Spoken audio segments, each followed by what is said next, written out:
Hai, selamat pagi saudara. Kita berjumpa di Sapa Kalimantan Barat. Anda bersama saya, Petro Nelayani. Saudara, seperti biasa kami akan menghadirkan sebuah perbincangan hangat untuk Anda. Dan hari ini saya sudah ditemani oleh seekor ular burono putih, yaitu jenis ball python. Nah, ini ada hubungannya dengan tema yang akan kita angkat pada hari ini, yaitu mengenai bagaimana cara menyayangi dan melindungi satwa. Telah hadir bersama kami perwakilan dari Independence Exotic Pets di Pontianak. Itu ada Bang Jeremia. Kita sapa dulu. Selamat pagi Bang Jeremy. Pagi Kak Petro. Baik, di pangkuan Bang Jeremy juga ada satu jenis ekor warna kuning, yaitu jenis apa itu Bang? Oke, jadi ini adalah jenis ular retic albino. Nah, retic itu adalah nama ilmiah dari jenis spesies ular ini. Ya, kalau bahasa umumnya kita sebutnya ini ular sawah.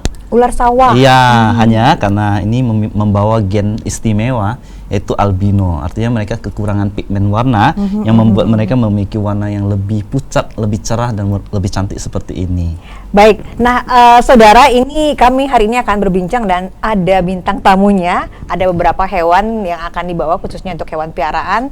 Dan ini adalah jenis-jenis binatang yang bisa dipelihara tapi kategorinya eksotik. Nah, sebelum kita berbincang mengenai bagaimana caranya kita memelihara binatang-binatang seperti ini, kemudian apa sih yang harus kita lakukan ketika memeliharanya dan bagaimana melindunginya? Mungkin pemirsa butuh tahu dulu nih, Bang Jeremy. Sebenarnya yang dimaksud dengan binatang peliharaan atau exotic pets itu seperti apa sih?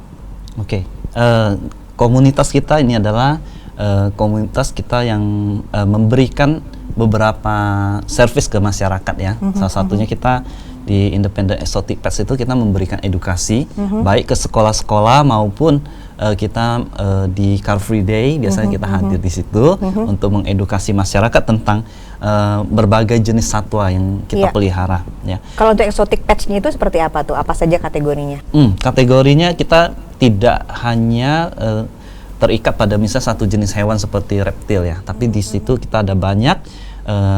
Ada ular, ada bangsa burung, mamalia seperti musang, sugar glider, dan sebagainya, kura-kura juga ada, banyak sih Kak. Jadi maksudnya pengertian dari exotic pets itu adalah binatang atau hewan yang dipelihara tapi tidak biasanya, bukan seperti anjing atau seperti kucing, tapi binatang-binatang reptil seperti ini dan juga burung-burung yang jarang dipelihara orang. Nah, ini mungkin Bang Jeremy karena jarang dipelihara oleh orang ya. Sebenarnya apa sih yang membuat mereka istimewa dan membuat Bang Jeremy dan teman-teman tertarik untuk memelihara ini dibanding kalau ada yang kucing, ada yang anjing, ini berbedanya apa? Kenapa jatuh cinta dengan binatang-binatang seperti ini? Oke. Jadi ya memang binatang-binatang ini banyak yang dianggap eksotik ya karena memang kurang, kayaknya nggak terlalu biasa gitu ya, bukan peliharaan umum seperti kucing dan anjing.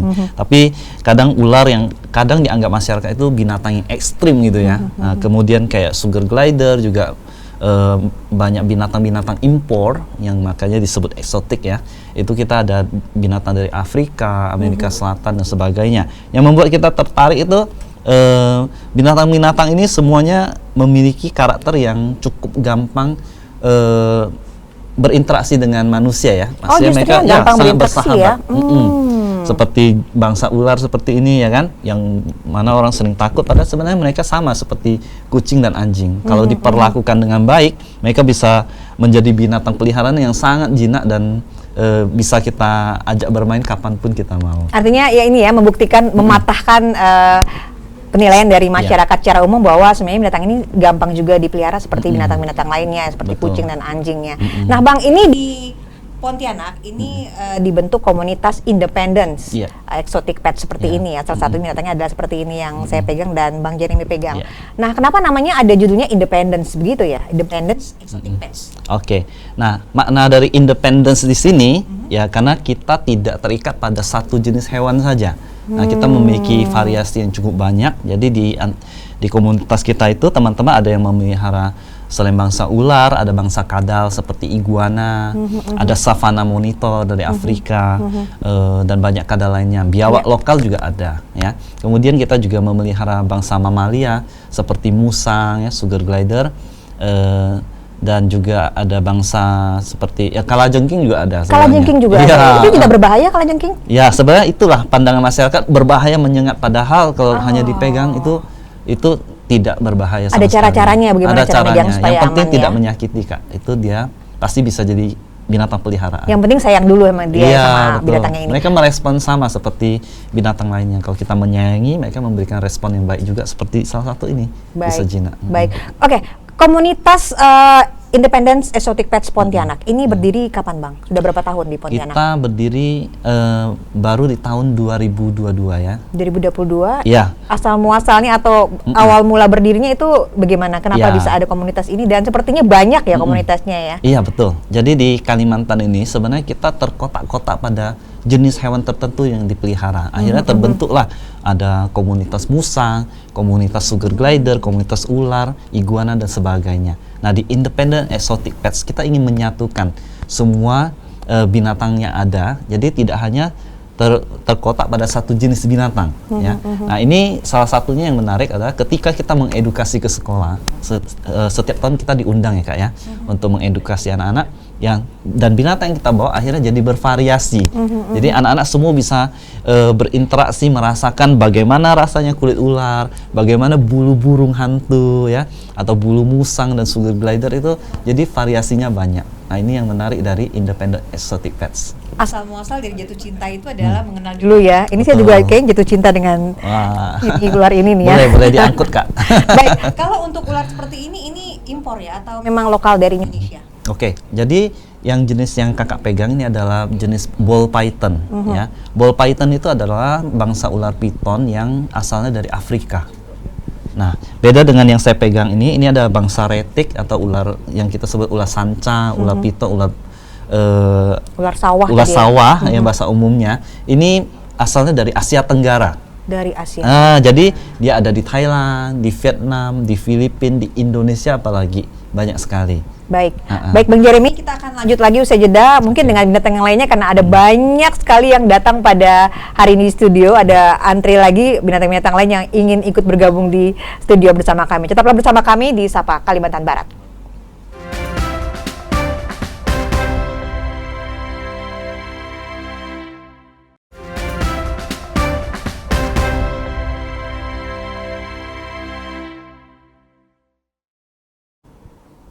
Kembali bersama kami di Sapa Kalimantan Barat dan masih bersama dengan Bang Jeremia yang merupakan perwakilan dari komunitas Independent Exotic Pets Pontianak. Dan tadi kita sudah bersama dengan 2 ekor reptil, ada 2 ekor ular. Nah, sekarang berganti, ada di sebelah saya ada 1 ekor burung burung hantu, dan di pangkuan Bang Jeremy manis sekali dia duduk.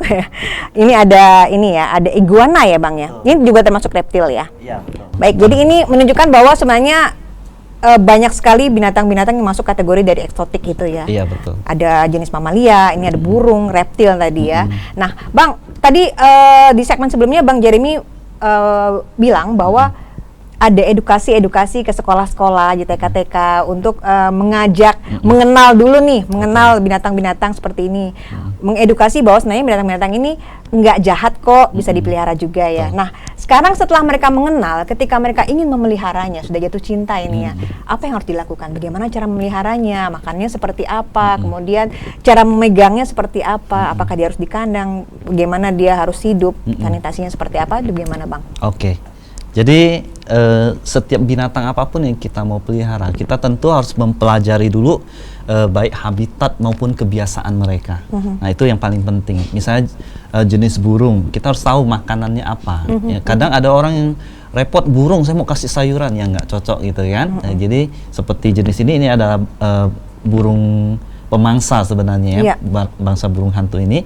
Jadi mereka harus makan daging. Biasa kita berikan anak burung puyuh maupun tikus putih. Sama dengan yang ular tadi ya? Iya, sama dengan ular tadi. Nah, sedangkan yang ini iguana ini lebih ramah ya, buat yang mungkin nggak tegaan kasih makan daging gitu. Ini hanya makan buah dan sayuran. Nah, jadi ini sangat cocok buat orang yang mungkin nggak mau memberikan daging kepada binatang. Yang vegetarian. Iya, vegetarian lebih cocok lagi kan sama makanannya. Jadi paling penting adalah memahami dulu apa makanannya dan kebiasaannya. Nah, apakah perlu dikandangin? Itu tentu idealnya seperti itu. Biar binatang ini untuk menghindari kabur ya. Jadi banyak di antara teman-teman itu yang punya pengalaman pelihara bukan mati Kak, tapi kabur binatangnya. Kabur. Karena mereka kebanyakan nokturnal ya, Ya, aktif di malam hari ya. Ya, ada yang nokturnal, ya kan mungkin kita tidur istirahat, dia malah kabur, dan sebagainya. Jadi perlu kandang. Kandang ini disesuaikan dengan ukuran dan kebiasaan binatangnya. Kalau misalnya contoh burung ini, nah mungkin dia nggak cocok dikandangin, tapi dia bisa dipasang tali di kakinya, ada tali khususnya dan bisa diikat pada tiang. Nah, burung hantu ini umumnya dia nggak pecicilan, nggak lari-lari kemana gitu ya, jadi aman. Nah, sedangkan iguana ini perlu kandang yang biasa kita kasih batang kayu kering. Nah, dia suka memanjat kan, untuk bertengger gitu iya, ya. untuk bertengger. Nah, seperti itu. Dan untuk seperti reptil-reptil itu biasa kita menggunakan alas kandang.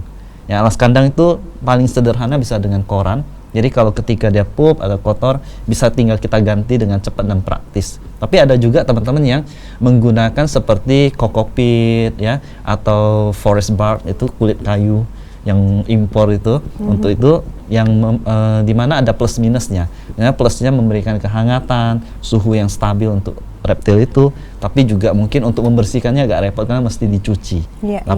Tapi memang untuk pemeliharaan kita sesuaikan dengan kebiasaan dari hewan tersebut, Kak. Baik, ini apakah semakin tahun dengan adanya komunitas ini peminat untuk yang memelihara binatang-binatang seperti ini semakin banyak Bang di Pontianak? Ya, khususnya apalagi setelah kita memberikan edukasi ke masyarakat ya, baik kita hadir di Car Free Day atau diedukasi ke sekolah dan sebagainya, ataupun mungkin banyak dari masyarakat yang mulai memahami berbagai jenis binatang ini dari media sosial, akhirnya timbul minat yang cukup baik dan cukup banyak ya orang ingin memelihara.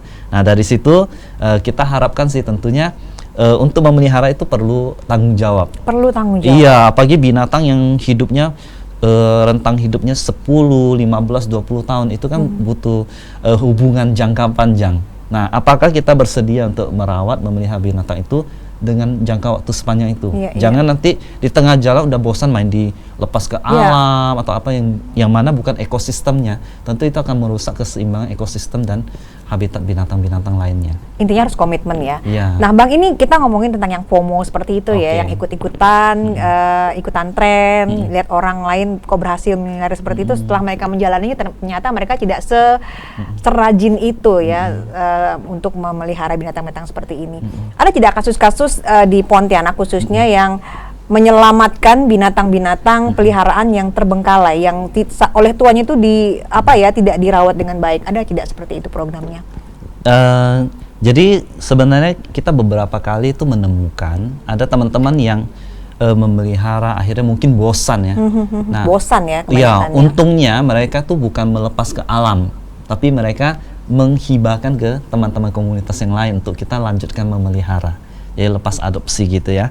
Nah, itu menurut saya lebih bijak ya. Kalau kita udah tidak mampu, tidak sanggup atau mau pindah daerah, nggak bisa dibawa kan, hibahkan aja ke teman-teman komunitas agar ada yang rawat. Nah, karena kebanyakan binatang ini nggak semua tuh merupakan dari ekosistem kita. Dan juga apalagi bertahun-tahun sudah dirawat manusia, sebenarnya binatang itu agak kehilangan kemampuan survival di alamnya. Nah, disitulah kenapa lebih baik dilanjutkan oleh manusia. Jadi ada ketergantungan dengan manusia. Betul, ya Bang ya. Betul, Kak. Jadi pentingnya komunitas ini bukan hanya untuk berbagi sukacita, berbagi kegembiraan memelihara binatang-binatang seperti ini, tapi juga seperti tadi itu ya Bang ya. Jika ada yang bosan atau mempunyai kendala dalam memelihara, mungkin harus pindah keluar kota, dia bisa menghibahkannya ke teman-teman komunitas yang lain. Betul. Begitu ya Bang ya. Luar biasa. Baik Bang, ini untuk binatang-binatang seperti ini, apakah ini ada izin khusus untuk memeliharanya? Karena semakin kita sering melihat informasi bahwa masyarakat itu perlu edukasi bahwa ada binatang-binatang sebenarnya yang dilindungi dan tidak boleh dipelihara sembarangan. Iya, betul. Bagus sekali. Nah, binatang itu memang ada beberapa yang dikategorikan appendix, yaitu dilindungi ya. Nah, khususnya yang dilindungi itu artinya apa? Artinya di alam alami mereka itu jumlah mereka menurun sangat drastis. Nah, itu perlu dilindungi dan dibiarkan berkembang biak di alam, dan itu tidak boleh dipelihara. Contoh ada banyak jenis buaya ya. Ada ular tertentu seperti di Papua itu ada sanca bulan. Nah, itu tidak boleh dipelihara. Dan ada sanca bodo di daerah Jawa, itu bangsa Molorus, itu juga dilindungi. Dan seperti juga kalau bangsa burung itu ada burung elang. Nah, burung hantu pun ada jenis tertentu yang tidak boleh dipelihara karena memang jumlahnya di alam itu sangat menurun drastis. Jadi kita harapkan tentu teman-teman harus memiliki pengetahuan dulu tentang jenis dan status hewan ini. Karena kalau statusnya dilindungi dan kita nekat memelihara, tentu satu butuh izin khusus. Nah, ini akan dicek apakah kemampuan finansialnya cukup, apakah bisa menyediakan kandang yang sejahtera untuk hewan tersebut, ataukah banyak hal yang perlu kita pikirkan. Nah, kalau tidak, tanpa izin khusus, kita bisa bermasalah dengan hukum. Karena binatang-binatang itu memang sudah dilindungi secara hukum dan ada undang-undangnya. Betul sekali. Berarti untuk yang khusus yang di komunitas ini adalah binatang-binatang yang tidak dilindungi ya, Betul. tidak membutuhkan izin tertentu ya. Betul. Dan ini bisa diperjualbelikan juga ya Bang ya? Ya, bisa diperjualbelikan. Dan di Kota Pontianak ini banyak binatang seperti iguana. Ini kan asalnya sebenarnya dari Amerika Selatan dan Kepulauan Karibia ya. Tapi karena sudah dua daerah itu ada daerah tropis yang mana cocok dengan daerah kita, akhirnya mereka gampang dikembangbiakkan di Indonesia atau di Kalimantan Barat juga ya. Akhirnya sekarang yang kita pelihara itu kebanyakan adalah hasil breeding dari Indonesia, dikembangbiakkan di sini, ditetaskan di sini, dan itu karena jumlahnya banyak tentu mereka tidak masuk dalam kategori dilindungi, maka cocok untuk menjadi hewan peliharaan. Oke, baik, kita akan berbincang lagi lebih lanjut mengenai bagaimana cara menyayangi dan melindungi binatang-binatang, khususnya binatang-binatang peliharaan eksotik seperti ini. Usai jeda ya Bang Jeremiah, dan saudara jangan kemana-mana, tetaplah bersama kami di Sapa Kalimantan Barat. Sesaat lagi kami akan hadir untuk Anda.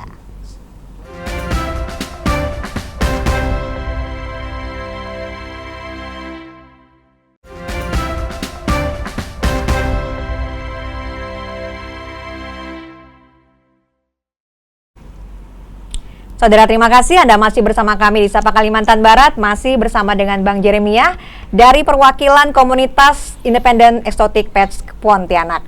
Dan ini ada binatang baru yang ada bersama kami. Ini jenis apa nih Bang? Oke, nah ini adalah jenis musang akar ya Kak ya. Musang akar. Di Indonesia itu kita ada umumnya ada 3 jenis musang, yaitu musang akar, musang pandan, dan musang bulan. Nah, ini adalah jenis musang akar. Dan musang ini di Jawa itu sering disebut luwak. Nah, kalau Kakak tahu, kopi luwak itu luwak terkenal dan mahal kan? Ini ya? Dari binatang ini. Nah, jadi bagaimana proses kopinya? Jadi musang ini yang liar di daerah Jawa itu biasa di kebun kopi. Mereka akan makan buah atau biji kopi pilihan. Nah, biji kopi pilihan ini ketika mereka makan, mereka hanya makan yang matang, Kak. Nah, akhirnya setelah diproses di pengeluaran itu yang muncul adalah biji kopi pilihan. Ya. Dan biji kopi ini setelah diproses akhirnya menjadi kopi yang kata penikmat kopi sih ada aroma khas yang sangat nikmat gitu dari biji gitu, dan itu yang pasti udah halal ya Kak ya. Dan itulah yang membuat dia menjadi mahal, biji kopi pilihan. Setahu saya ini Bang Jeremiah ya, binatang ini setahu saya ya, karena saya tidak awam mengenai ini binatang ini nih suka menggigit, bener nggak sih? Sebenarnya giginya semua kan binatang, iya dia memiliki taring ya. Semua binatang sebenarnya sama sih Kak. Mereka hanya menggigit ketika merasa terancam atau tidak nyaman. Jadi kalau seperti ini udah seperti kucing jujur ya. Jadi udah nggak menyerang sama sekali. Jadi dipegang gimana pun tidak menggigit. Untuk yang ini ya. Nah, tapi kadang ada yang masih mungkin merasa terancam, yang liar, itu yang bisa menggigit sih. Jadi tetap harus waspada dengan binatang-binatang. Jangan main caplok-caplok aja ambil ya. Betul Kak. Baik, ini namanya siapa? Namanya Sentini. Berapa umurnya ini? Umurnya sekitar 6 tahun sih Kak. Sekitar 6 tahun. Biasanya 6 ini tahun. Bisa berapa tahun umurnya? Total bisa sekitar 20 tahun. 20 tahun ya? Iya, kalau ular yang tadi, ular yang saya pegang dan ular yang Abang pegang itu biasa berapa tahun? Sama, itu bisa 20 sampai 25 tahun karena dia bangsa ular besar ya. Kalau iguana mungkin lebih pendek ya umurnya ya? Lebih pendek ya. 10 sampai 15. Baik, ini adalah salah satu anggota dari komunitas, masuk anggota ya. Bang, ini khusus kita berbincang mengenai komunitas ini ya, Independence Exotic Pets di Pontianak. Apakah memang hanya bergerak di edukasi, kemudian saling sharing antar sesama komunitas? Apakah ada hal-hal lain yang dilakukan oleh komunitas ini yang mempunyai peran di masyarakat? Oke, secara umum? jadi di Independent Exotic Pets kita juga memberikan jasa rescue ya Kak ya. Jadi ketika kadang ada reptil atau seperti ular lah paling banyak yang orang takutkan masuk ke dalam rumah warga, apa yang harus kita lakukan? Nah umumnya orang akan membunuh ya karena merasa semua ular itu berbisa. Nah ini tentu yang kita sangat sayangkan, karena nggak semua ular seperti itu, dan juga ular bagaimanapun memiliki peran yang penting di ekosistem. Maka untuk menghindari konflik antara manusia dan reptil, ular khususnya, kita memberikan jasa rescue. Jadi misalnya ada ular atau biawak yang masuk ke dalam rumah warga terjebak, silakan hubungi kami. Kami siap memberikan rescue, dan ini tidak dipungut biaya sama sekali. Ini bekerja sama dengan Damkar ya? Iya betul. Jadi seperti contohnya saya ada di dalam komunitas WA Group Damkar Sepontiana ya, karena kadang masyarakat bingung mana masuk ular biawak, siapa yang harus dihubungi? Mereka hubungi Damkar, sedangkan mungkin di Damkar nggak ada divisi rescue untuk binatang seperti itu, maka akan diteruskan dari Damkar kepada kami, sehingga kami akan menuju lokasi untuk merescue binatang-binatang tersebut. Baik Bang, kalau untuk di Pontianak ini yang biasa Abang dan dari Damkar itu menerima aduan itu kebanyakan binatang ular tadi ya Abang bilangnya. Betul. Ular jenis apa sih yang banyak dijadikan aduan oleh masyarakat? Oke, jadi dari pengalaman saya ketika melakukan rescue itu paling banyak itu bangsa ular piton atau ular sawah itu paling sering masuk ke dalam rumah warga. Kemudian juga ada jenis-jenis ular pohon seperti ular lidi ya, ular terbang atau flying snake. Dan juga satu yang paling sering itu ada ular kobra. Ular kobra? Iya, dan kobra tentu sangat berbahaya karena mereka berbisa tinggi. Dan jenis kobra yang ada di Pontianak ini kebanyakan itu adalah spitting cobra. Itu kobra penyembur. Nah itu kalau di jarak 2 meter, 3 meter itu dia bisa menyembur mata kita. Dan itu cukup berbahaya. Maka untuk binatang seperti ini kalau sampai masuk ke dalam rumah warga, sangat kita sarankan untuk menghubungi orang yang bisa membantu merescue, seperti contoh komunitas pecinta binatang seperti kami yang akan memberikan rescue. Kalau dari teman-teman komunitas itu memang mempunyai edukasi seperti ini ya Bang, seperti tadi ular kobra itu memang punya edukasi seperti ini secara otodidak atau memang ada ilmu yang dipelajari di bangku sekolah atau ada kelasnya tersendiri atau gimana Bang? Oke, jadi kebanyakan dari kita memang otodidak dan juga kita dari sharing ya. Jadi kita sharing dengan teman-teman, misalnya contoh bagaimana menghadapi jenis ular ini dan itu. Nah itu kita sharing dan dari situlah kita akhirnya mempelajari bagaimana safety-nya untuk merescue binatang tersebut. Jadi inti dari rescue itu jangan sampai binatang itu kita sakiti atau kita lukai, tapi juga jangan sampai kita yang merescue mendapatkan masalah dengan digigit atau dan sebagainya. Jadi kita selalu ada safety. Biasa kita selalu ada memiliki bawa alat untuk safety kita ya. Ada grab, snake grab itu yang untuk menjepit itu ya. Itu bisa untuk jepit kepala ular ataupun jepit karung untuk memasukkan hewannya. Kita juga ada snake hook untuk mengangkat badan ular biar nggak langsung pegang gitu ya, untuk menghindari gigitan atau serangan agar hewan keamanan tersebut. Terjaga ya Bang ya. Betul. Nah nanti hewan-hewan itu nanti akan diambil alih, diasuh oleh komunitas ini atau diserahkan kepada instansi? Nah jadi kebanyakan hewan-hewan ini kan jenis bukan hewan dilindungi ya. Jadi kebanyakan dari hewan yang kita rescue kita akan kembalikan ke alamnya. Jadi kita bawa ke hutan gambut yang terdekat di kota Pontianak untuk kita melepas liarkan binatang-binatang tersebut. Nah, tapi ada juga pernah kita merescue itu buaya peliharaan warga dan mungkin pemiliknya udah meninggal, akhirnya anggota keluarga, istri dan sebagainya nggak mampu lagi. Nah itu kita rescue. Nah itu perlu kerjasama dengan instansi terkait, misalnya dari balai karantina atau konservasi ya, balai konservasi untuk kita lepaskan liar di mana tempat yang terbaik gitu. Misalnya buaya itu nggak bisa sembarangan kita main lepas ke parit atau sungai yang mana padat pemukiman warga. Baik. Nah itu jadi kita mempertimbangkan banyak hal. Baik. Seperti itu. Bang, kalau binatang-binatang ini sakit ini mereka ke dokter hewan lah pastinya, atau komunitas itu bisa saling sharing untuk menyelesaikan masalah ini? Iya. Nah, khusus sakit ya? Iya betul. Jadi memang lebih baik mencegah daripada mengobati. Maka perlu pengetahuan bagaimana merawat binatang-binatang tersebut agar tidak sakit. Misalnya contoh ular. Ular itu ada binatang yang nokturnal, kalau yang aktif di malam hari itu mungkin nggak perlu jemur, tapi suhu ruangnya harus suhu ruang yang hangat. Nah, kemudian ada yang binatang ular siang itu perlu dijemur. Nah, itu untuk menghindari penyakit. Nah, penyakit yang paling sering menyerang ular atau reptil itu ada pilek. Dan pileknya pada binatang ini mematikan, Mbak. Jadi mereka biasa pilek, akhirnya mereka penurunan selera makan dan sebagainya, akhirnya bisa sakit dan mati. Nah, tetapi ketika hewan ini sakit, apa yang harus kita lakukan? Nah, ada banyak veterinary, yaitu dokter hewan di Pontianak itu bisa kita bawa. Kali ini saja ya, Bang. Iya, Oke, betul. baik. Bang Jeremy, ini waktu sudah habis, tapi mungkin ada yang ingin disampaikan sedikit saja buat pemirsa di rumah. Mungkin ada yang ingin bergabung bersama komunitas ini, mereka punya binatang peliharaan, tapi mereka bingung untuk sharing di mana. Apa yang akan mereka lakukan dengan adanya komunitas ini? Silahkan Bang, sedikit saja.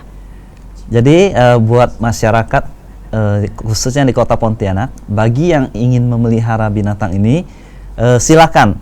Tapi ingat, binatang itu perlu perawatan dan perlu tanggung jawab, apalagi binatang yang memiliki umur yang panjang. Tentu kita harus berkomitmen dan merawatnya dengan baik. Nah, jika teman-teman ingin bertemu dengan kita untuk sharing ya, misalnya belum memelihara tapi berencana memelihara, bisa temui kami ketiga di Car Free Day ya. Setiap hari Minggu Car Free Day kita hadir di depan Mega Mall, di dekat JPO, Jembatan Penyeberangan Orang. Biasa kita ada hadir di sana membawa binatang untuk mengedukasi kepada masyarakat. Nah, jadi teman-teman, kami sangat terbuka bagi siapapun yang ingin bergabung dan ingin memelihara binatang, bisa sharing-sharing dengan kami dulu untuk mengetahui detail tentang binatang tersebut. Baik, terima kasih Bang Jeremy sudah hadir bersama kami di sini bersama dengan teman-teman tadi binatang-binatang, dan terima kasih juga dengan teman-teman komunitas yang sudah datang ke sini. Semoga kedepannya akan semakin banyak masyarakat yang mencintai dan mereka sadar bagaimana caranya untuk melindungi dan menyayangi binatang, khususnya binatang-binatang seperti tadi ya, eksotik. Dan saudara, demikian Sapa Kalimantan Barat kita pada hari ini. Terima kasih atas kebersamaan Anda. Saya Petronella Yani undur diri. Tetaplah bersama kami dengan sajian menarik lainnya hanya di Kompas TV, independen, terpercaya. Sampai jumpa.